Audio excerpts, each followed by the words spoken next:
This car hasn't been cleaned in 2 years. And well, today, that is all going to change as we go do a full detail on my 2004 Subaru STI.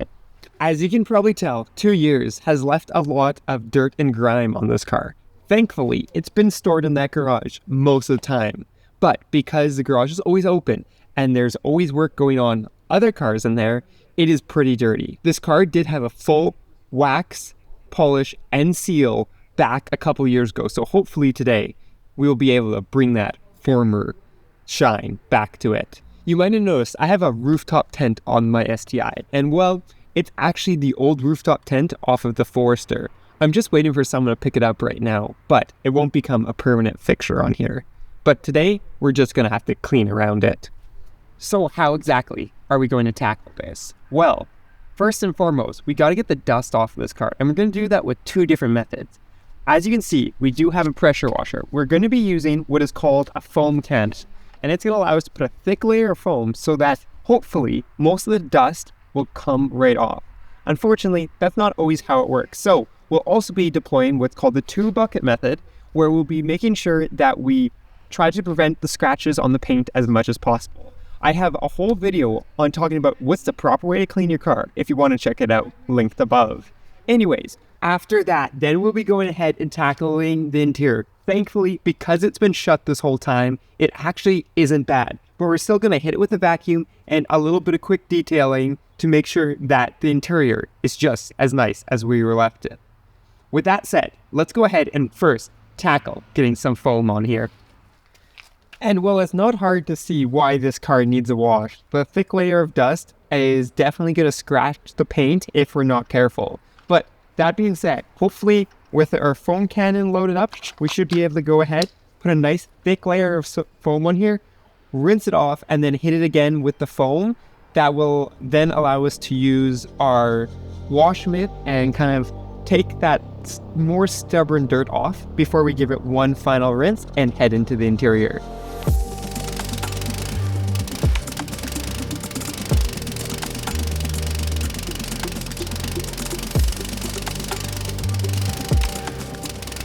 And now that the car is completely foamed up, you can see that it's nice and foamy.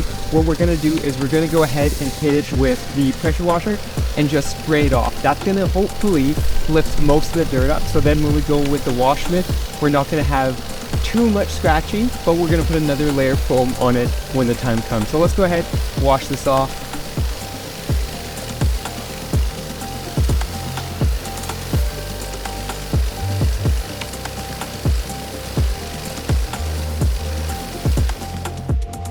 And well, even after sitting for, I think it's on its 3rd or 4th year of our wax and coating, it still beads like amazing. And actually, there isn't like any dust particulates I can see, which is amazing and exactly what we want. So we're gonna go ahead and then use our mitt and do the 2-bucket method to get all the little nooks and crannies. But I'm really happy the way this came out. I guess that's what happens when the car doesn't see UV light for 2 years.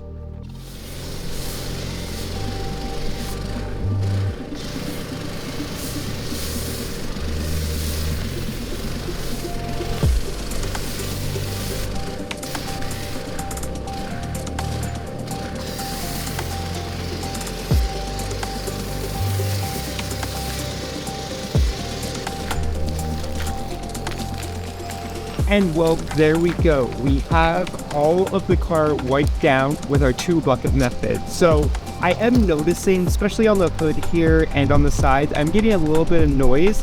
So that means that I should be clay barring this eventually and re-coating it. But honestly, look at the way it beads, and it does feel pretty smooth. But as I said, you're still hearing that noise. You should probably go about actually clay barring.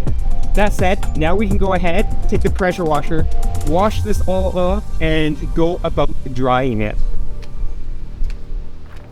But we still have one more thing to do. We got to do the dirtiest parts, the wheels and the windows. So we're going to do the same method, 2-bucket method, get those wiped off, and then we're going to hit it with our pressure washer and get all the soap off before we go out starting to dry it. And well, there we go. The whole car has been rinsed, and you can still see the beading is really nice. So what we're gonna go do is we're gonna go ahead, take my ceramic detailing quick detailer, and we're going to go ahead and wipe the car down and get it dry. Again, paint first, then windows and wheels.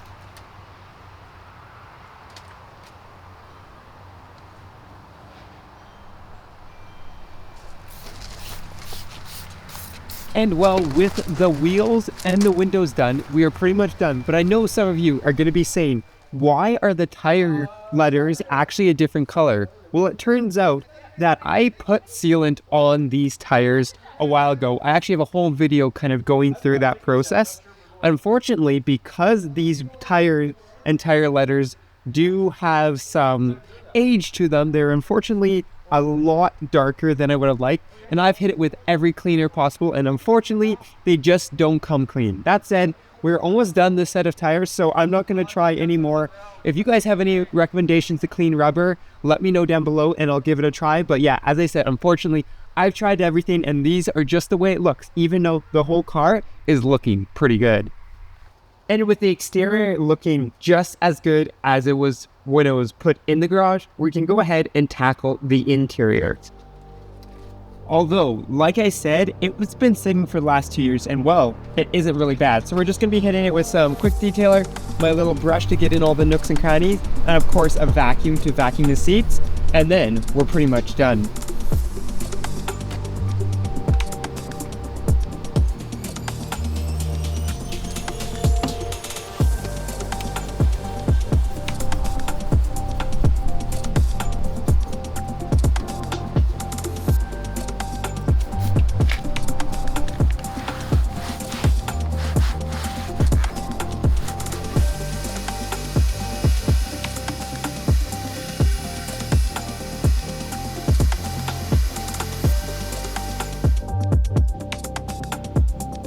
And with this side vacuumed as well, we are pretty much done cleaning the STI.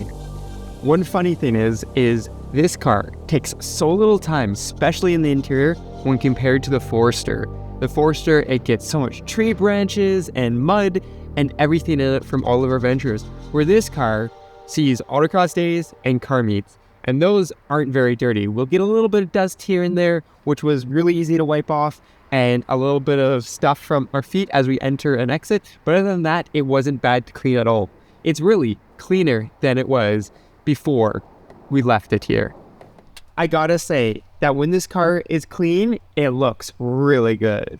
So there we go, we now have the STI ready, well, for our summer adventures in it, including autocross and some car meets. I am noticing, as I said, the paint isn't as glassy as I would like it to be, so maybe we'll have to break out the polisher and the sealant and stuff and do a full process of doing the coating on that. It does take time. It takes about a full 8 to 10 hour day, plus another couple hours the day after because we let the sealant cook before we put on another one, but it's worth it in the end. And as you saw, even though it might not be as smooth as I like, it's still cleaned up really nice. And I'm sure for a lot of you, when you first seen the title saying this car's been sitting for 2 years, you're expecting it to be a lot worse. But thankfully, in the garage, it isn't really left to the elements, and we had a pretty easy clean today. As I said, this car looks amazing when it's nice and clean, and I can't wait to take it on the road in some of our adventures. With that being said, let me know what you think of the STI being back on the road and ready for action. And while you're there, don't forget to go ahead and check out Flat for Off-Road for all your off-road adventure Subaru needs, as well as the channel memberships for some exclusive perks. And I'll be seeing you in the next adventure.